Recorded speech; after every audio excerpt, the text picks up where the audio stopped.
Hello बच्चों, कैसे हो आप लोग। आप सभी का आज के वीडियो में बहुत बहुत स्वागत है।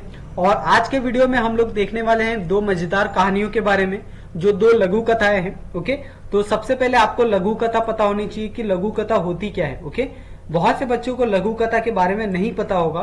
तो लघु कथाएं वो होती है जो छोटी छोटी कथाएं होती है, यानी जो छोटी छोटी स्टोरी होती है ना, जो आपके बचपन में जो दादा दादी होती है, नाना नानी होते हैं, वो आपको सुनाते हैं। तो उसी टाइप की एक स्टोरी होती है, ठीक है, कथा होती है। उसी को यहाँ पे हम लोग पढ़ने वाले हैं और ये मजेदार कहानियां होती है।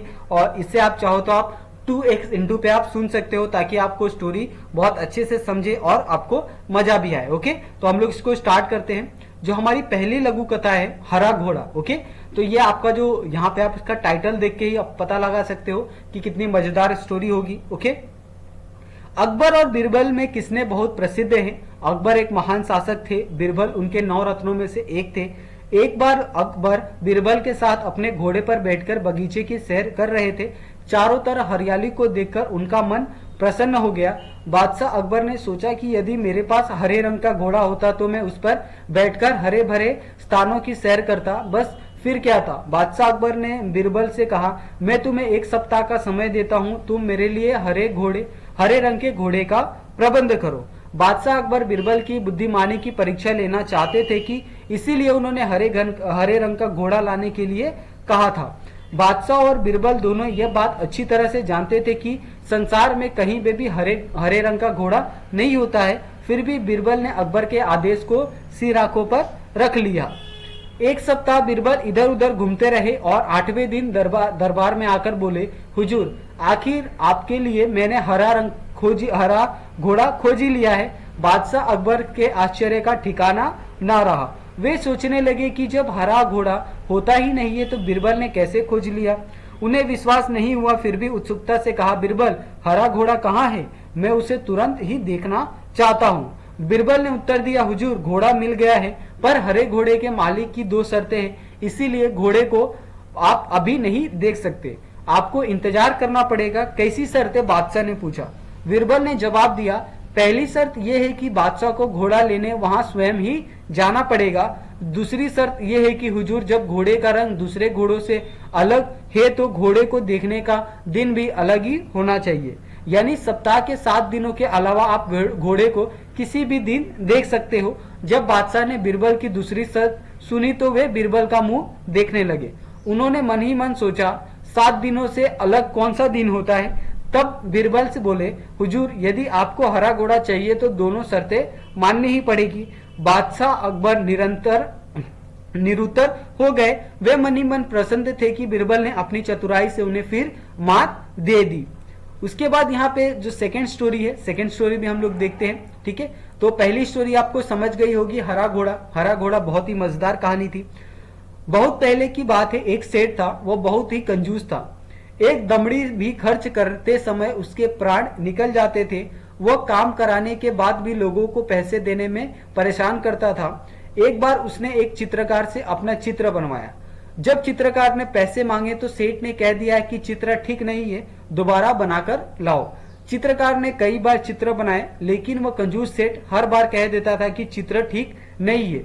क्रोधित होकर उस चित्रकार ने सेठ से सभी चित्रों के पैसे का तकादा कर लिया। धूर्त सेठ बोला, कैसे पैसे? जब मेरा चित्र ठीक से बना ही नहीं है तो मैं पैसे किस बात के दूं?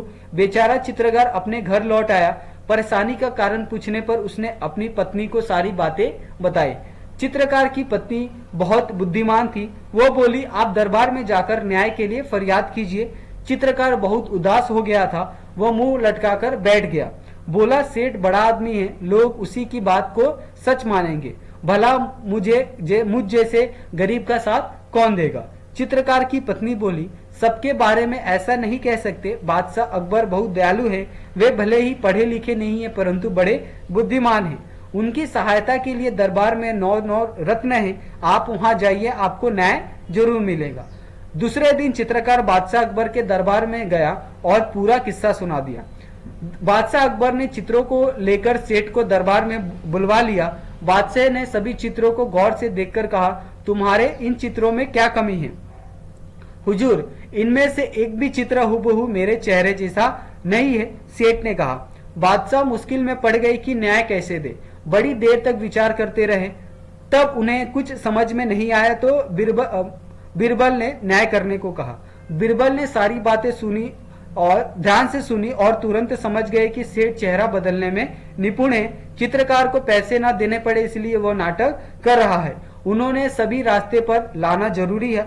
कला और कलाकार का सम्मान करने से कला संस्कृति की रक्षा एवं संवर्धन होता है। कला में निपुण कलाकारों की इज्जत जहां होती है वह देश विश्व में विख्यात होता है। इसीलिए बीरबल ने चित्रकार से कहा, तुम्हारे चित्रों में सचमुच बहुत कमियां हैं। 3 दिन बाद इस सेठ का हुबहू चित्र बनाकर दरबार में ले आना, तुम्हें पैसे मिल जाएंगे और सेठ भी दरबार में आकर चित्रकार के पैसे दे देना। सेठ घर चला गया। बीरबल ने चित्रकार से कहा, 3 दिन बाद तुम दरबार में एक बड़ा सा दर्पण लेकर उपस्थित हो जाना। 3 दिन बाद चित्रकार दरबार में आया और सेठ के सामने दर्पण रखकर बोला, सेठ जी आपका चित्र तैयार है। सेठ अपना प्रतिबिंब देखकर बोला, परंतु ये तो दर्पण है, नहीं ये तो असली चित्र है। बीरबल ने पूछा, सेठ जी ये तो तुम्हारा ही रूप है या ना बीर? सेठ बोला, जी हाँ। सेठ अपनी चालाकी पकड़े जाने पर बहुत लज्जित हुआ। उसने चित्रकार को उसका मेहनताना दे दिया। चित्रकार सभी को धन्यवाद देकर चला गया। बीरबल के न्याय से बादशाह अकबर बहुत खुश हुए। बादशाह अकबर की प्रत्येक समस्या का समाधान बीरबल अपनी बुद्धिमानी से फटाफट कर देते थे। यहाँ भी बीरबल ने दूध का दूध और पानी का पानी करके दिखा दिया। ओके, तो यहाँ पे हम लोग बचपन से जो अकबर बीरबल की जो कहानियां हैं चतुराई वाली, वो सारी कहानियां हम लोग पढ़ते हैं। और यहाँ पे भी हमने उनकी दो कहानियां हैं, हरा घोड़ा और एक दूसरी कहानी है सेठ का चित्र, ये दोनों कहानियां पढ़ी। ओके, और दोनों कहानियों से पता चलता है कि जो बीरबल था वो कितना बुद्धिमान था। उसने अपनी चतुराई से दोनों जो समस्याएं थी उन दोनों समस्याओं को उसने समाधान किया। ओके, तो बच्चे लोग आपको ये स्टोरी कैसी लगी आप लोग प्लीज हमें कमेंट करके बताएं और हमारे चैनल को भी सब्सक्राइब कर ले। Thank you so much.